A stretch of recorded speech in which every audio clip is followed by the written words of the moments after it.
Kembali di Ayus malam pemirsa, petugas polisi lalu lintas di Palangkaraya, Kalimantan Tengah menggagalkan penyelundupan sabu seberat 1 kg. Meski demikian, kedua pelaku pembawa sabu lolos dari petugas setelah melawan. Mohon izin, kemudian kita telah mengamankan kendaraan. Namun untuk pelaku kabur ke hutan. Kendaraan dan barangnya dibuang di hutan. Personil Satlantas Polresta Palangkaraya, Kalimantan Tengah berhasil mengagalkan penyelundupan narkotika jenis sabu di Jalan Jilikriwut, kilometer 37, Kecamatan Bukit Batu, Palangkaraya. Digagalkannya aksi penyelundupan sabu ini berawal saat Bribka Edi Suryono, anggota piket Pos Lantas KM 37 Jilikriwut, Palangkaraya, hendak membeli makanan di sebuah warung namun tutup. Saat hendak balik ke pos, di belakang petugas terdapat motor ditumpangi dua orang yang tiba-tiba berbalik arah hingga menimbulkan kecurigaan. Petugas pun langsung melakukan pengejaran dan menghentikan motor tersebut. Namun saat hendak dilakukan pemeriksaan, salah satu pelaku membuang tas ransel berisi sabu yang dibungkus dalam kemasan teh Cina dan melarikan diri ke dalam hutan bersama rekannya. Kedua pelaku pun berhasil lolos, sementara petugas hanya mendapatkan pakaian, helm, dan ponsel yang ditinggalkan para pelaku. Sementara kalau dari hasil penyelidikan, barang ini diduga dari daerah Kalbar. Karena dengan yang ciri-ciri pakai menggunakan teh Cina biasanya dari sana. Kami tidak bisa memprediksi apakah itu kurir atau apa karena kita tidak ketemu ya. Jadi sementara karena ada barang kita bisa, karena kalau kita berasumsi repot juga kan. Kini barang bukti tersebut dimusnahkan petugas bersama pihak terkait, sementara kedua pelaku masih dalam pengejaran. Dari Palangkaraya, Kalimantan Tengah, Ade Sata, iNews melaporkan. Baru 2 hari ditahan di Polrestabes Medan, seorang pria tewas dengan penuh luka lebam. 6 personel yang sebelumnya menangkap korban diperiksa Paminal Polrestabes Medan. Jadi mengajar aku lakiku, mau diantar kemana lakiku ini, nggak tahu aku. Kalau nggak datang aku kemari, nggak tahu aku.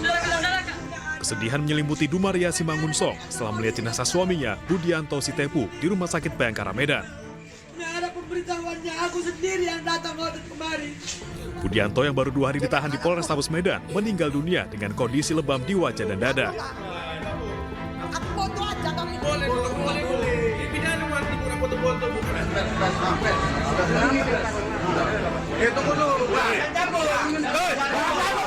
Sebelumnya pihak keluarga juga sempat cekcok dengan dokter forensik karena tidak diizinkan melihat jenazah.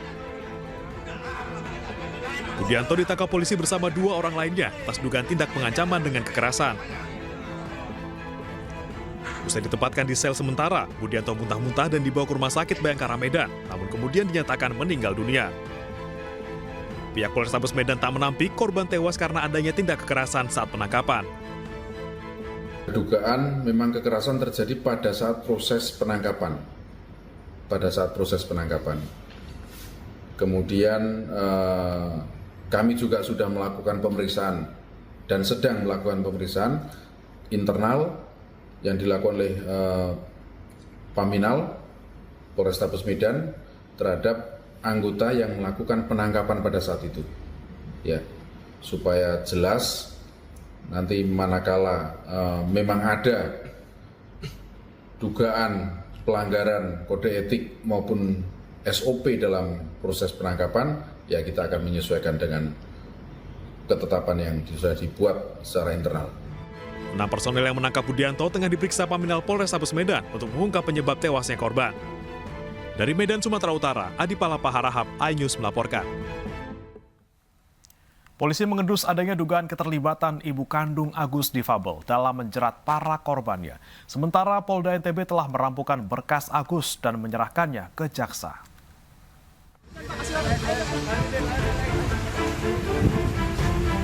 Penanganan kasus pelecehan seksual Agus difabel terus bergulir. Berkas perkara Agus telah dirampungkan Subdit 4 Ditreskrimum Polda NTB dan diserahkan ke Kejaksaan. Namun kini, penyidik mengendus adanya dugaan keterlibatan ibu kandung Agus dalam menjerat sejumlah korban yang sebagian besar merupakan mahasiswi. Dalam waktu dekat, penyidik akan menjadwalkan pemeriksaan terhadap yang bersangkutan. Ada petunjuk mengarah ke ibunya? Iya. Ada?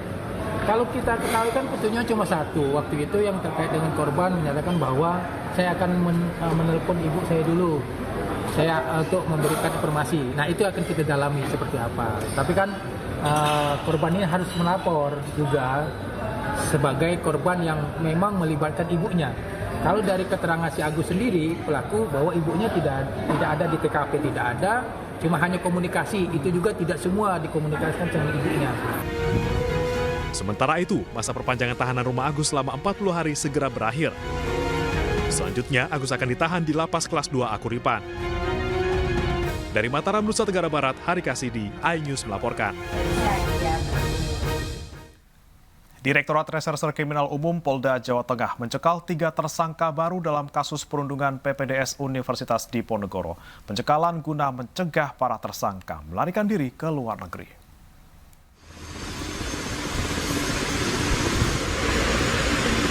Polda Jawa Tengah telah menetapkan 3 tersangka dalam kasus kematian Dr. Aulia Risma Lestari, mahasiswi program pendidikan dokter spesialis anestesi Universitas Diponegoro Semarang. Ini adalah Sri Maryani, staf administrasi di Universitas Diponegoro. Polisi menetapkan tersangka dalam kasus perundungan berujung tewasnya Dr. Aulia Risma Lestari. Selain Sri Maryani, polisi juga menetapkan 2 rekan lainnya bernama Taufik Eko Nugroho dan Zara Yupita Azra. Diketahui Taufik Eko Nugroho merupakan Kepala Program Studi PPDS Anestesiologi dan Terapi Intensif Fakultas Kedokteran Undip Semarang. Sedangkan Zara Yupita Azra merupakan dokter senior Aulia Risma Lestari. Usai ditetapkan tersangka, kini penyidik di Treskrimum Polda Jawa Tengah mencekal 3 tersangka dalam kasus dugaan pemerasan hingga bullying yang mengakibatkan salah satu mahasiswi PPDS Undip Semarang meninggal dunia. Nanti kita lihat ya, saya akan melakukan pemeriksaan nanti awal Januari dan minggu depan ya, kemudian kita akan lihat dan menganalisa bagaimana hasil pemeriksaannya. Kalau menghambat proses penyidikan ya kami dapat tindakan tegas, tapi kalau tidak menghambat kita lihat pertimbangan-pertimbangannya lain. Seperti diketahui, mahasiswi PPDS Anestesi Undip Dr. Aulia Risma Lestari ditemukan meninggal dunia di kamar indekosnya usai menyuntikan obat bius secara berlebihan pada tubuhnya. Diduga meninggalnya Dr. Aulia akibat kasus perundungan yang dialaminya di lingkungan rumah sakit. Dari Semarang, Jawa Tengah, Kristadi, iNews melaporkan. Seorang mahasiswi sebuah perguruan tinggi swasta di Yogyakarta disiram air keras di bagian wajahnya saat hendak menunaikan ibadat misa Natal. Dari 2 pelaku yang ditangkap, 1 diantaranya merupakan mantan pacar korban. 2 pelaku yakni B, warga asal Ketapang, Kalimantan Barat, dan S, warga asal Kuningan, Jawa Barat. Kedua pelaku ditangkap di tempat yang berbeda. S dan B diduga menyiram korban saat akan beribadat Natal. Korban terluka di wajah hingga badan. Korban Natasha Hutagalung kini menjalani perawatan intensif di RSUP Sarjito, Yogyakarta. Kasat Reskrim Polresta Yogyakarta, Kompol MP Probo Satrio menjelaskan motif pelaku menyiram korban dengan air keras karena sakit hati karena pelaku B tak terima diputuskan cintanya oleh korban. Kedua pelaku dijerat dengan pasal berlapis dengan ancaman hukuman maksimal 12 tahun penjara. Sampai di depan pintu kos korban, itu pelaku karena pintunya kos itu agak terbuka, pelaku langsung membuka pintu itu dan melihat si korban itu sedang selesai mandi. Selesai mandi menggunakan handuk sedada gini, langsung tidak ada kata apa-apa, langsung disiramkan air keras itu. Dan terkena muka dan sekujur tubuh. Kemudian korban teriak keras, akhirnya pelaku langsung lari.